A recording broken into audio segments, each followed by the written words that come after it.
Welcome to the volume spread analysis basic series part 2, and now we're going to talk about the requirements for VSA. There are three major requirements for VSA.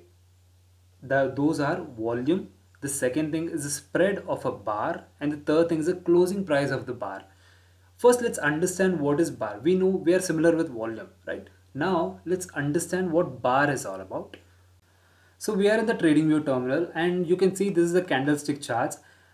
Basically, a lot of people know this, but candlesticks, this is the opening of this particular bar. Let's say this 9:15, 6 September 9:15's bar. This is a 1 hour time frame of Reliance, and the opening bar is trading around like 22,414, and the close of this is around 2472. You can see the open, close, and right here is the same thing. What we're going to do is we're going to go to the settings at this particular point, and we're going to click on the bar chart. Okay, so these are the bar. Okay, so basically the three criterias for VSA is volume, bar, and the closing price of the bar. It's a most important concept. The closing has to be the most important. Basically, most of our VSA analysis are based on the closing. We have to look for the closing, but we don't need the open. Okay, we don't need the opening price of a particular bar. So what we're going to do is we're going to go to the settings right here. Once we go to the settings, we have to click on the symbols right here. Then we have to click on these two particular things: high, low, close bars and color bars based on the previous close. We have to click on these things and click on the OK. Once done, your bar chart is ready. Everything in VSA is ready for you guys. This is the default chart for volume spread analysis. Based on this, we're going to do all the analysis. Okay, so now I hope you understood what bar chart is all about. So that's the requirements for volume spread analysis. Now let's go to the bar definitions.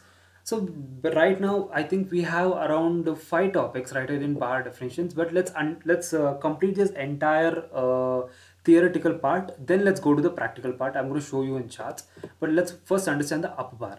Up bar is nothing but a bar would be called a up bar if close of the bar is above the close of the previous bar. Okay, let's understand this.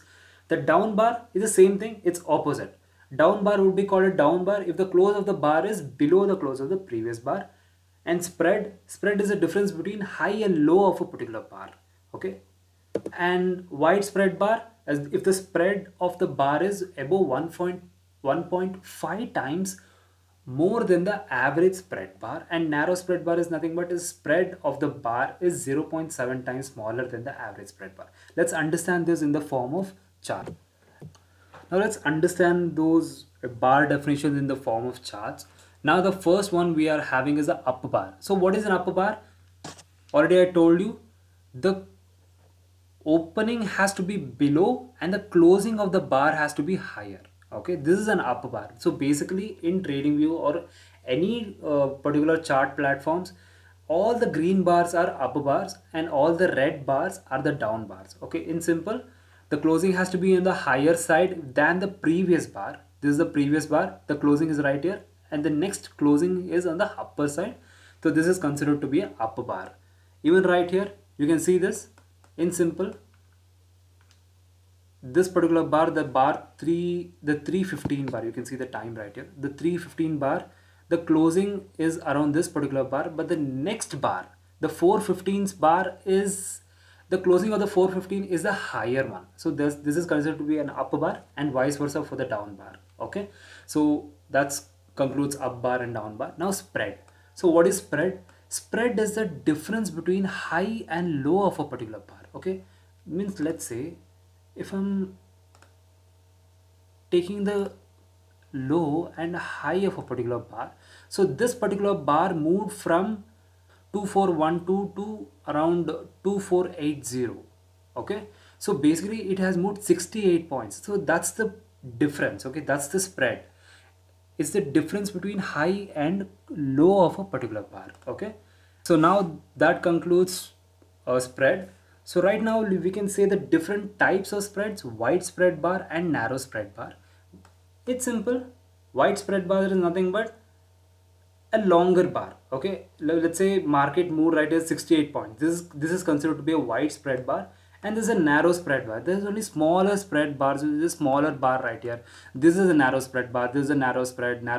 This is a narrow spread bar. This is a wide spread bar. You can see the differences. this all are narrow spread, this is one wide spread bar, again one wide spread bar. It has to be more.